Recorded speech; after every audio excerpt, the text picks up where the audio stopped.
Alright, so what is kinematics in general? And how can we apply this? I want to define it first, and then we're going to examine this problem here a little bit. Okay, has anyone looked at kinematics before? What is that? Okay? It's like something like that. It has to be. Yeah, we did a lot of it. Okay, it's motion how?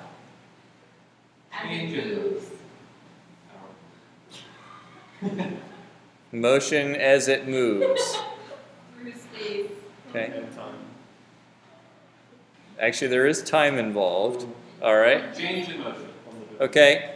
This isn't motion in 2D. This is motion along a straight path.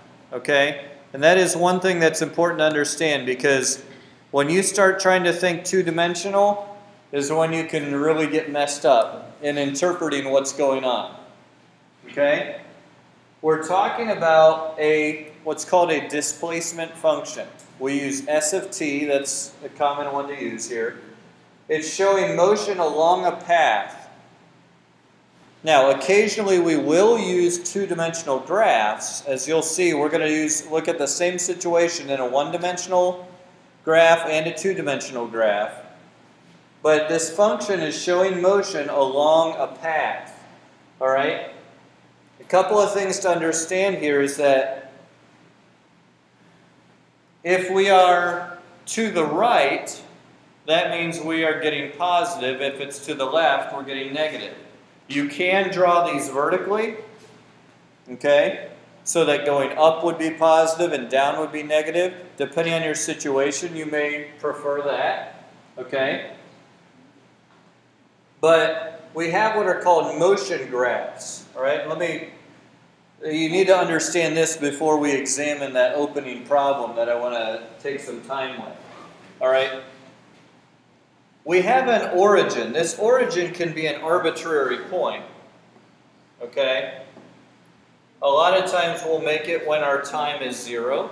It doesn't necessarily have to be our position when the time is 0, okay? But notice here a couple of things. If our displacement function s is positive, then that means our position at that time is to the right of 0, okay?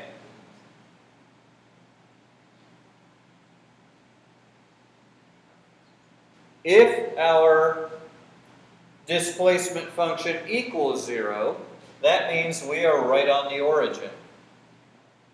And then, of course, if s of t, our displacement, is negative, that means we are to the left of 0, okay? So this point P over here has an s of t that's greater than 0. Right here, s of t equals 0. And if we had a point over here, that would be some value of s of t that was less than 0, okay, because we're to the left.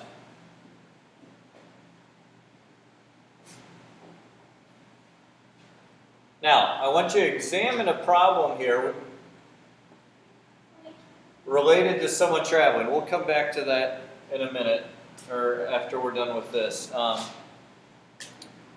But here we have a situation where Michael is riding up a hill and then down the other side to his friend's house. Okay? So his starting point is his house. That's time 0. The dots on the graph show Michael's position at various times t. So we're dealing with t in minutes. Okay? After 5 minutes, we've traveled this far. Okay? So we would say s of t, what do we know about s of t here? Positive. It's positive. In fact, what do we know about s of t on all of these? Positive. They're positive. There are no points that are to the left of our starting point. Well, you could consider time before when you started looking at it. If we knew it was moving already, kind of like with our vectors, we looked at negative times to if it had been moving up to the point where we started timing it. Okay, but a spot to the left would not necessarily be a negative time. A spot to the left would not necessarily be a negative time. It would be a negative displacement. In other words, it just means we're to the left of where we started. Okay? How do you make the difference? How do you know if you're, are you saying it will never be negative time, or are you saying sometimes it's not negative? Well, we're not really going to deal with ones that are negative time, because you can start the time whenever you want. So we'll just make it... So we'll just say it's to the left of the... Yeah. And what it is here, each of these points is going to have two coordinates. It's going to have a horizontal position. It's going to have a value of s, which we don't know for 5. I mean, if we look at it, we can tell it's down here. It's, a little bit less than 1,000 meters. Okay? But we also label the time when we're at this spot. It's kind of like when we did parametric equations. We would label a point on a graph with the x and y, but we'd also write the time next to it. You remember doing that in our unit on vectors? Okay? If not, you have some reviewing to do for your exam. Okay? So, we've covered this much distance in the first 5 minutes.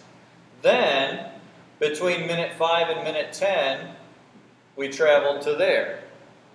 So what can you infer from this between minutes 5 and 10 as opposed to 0 to 5? It's probably that part we're on the uphill portion because we're going slower, right? We're covering less distance in the same amount of time. Okay? And then, again, we cover that much distance in the next 5 minutes. And then in 2 minutes, we go from here, this displacement, all the way to this displacement. So we've almost doubled our distance in a matter of 2 minutes. Okay? And then finally, we cover the remaining distance in this 2 minutes. Now, you can see here there's 2 different graphs to illustrate this. Okay? This one is what we saw here, the motion graph. The motion graph is on a number line. Okay?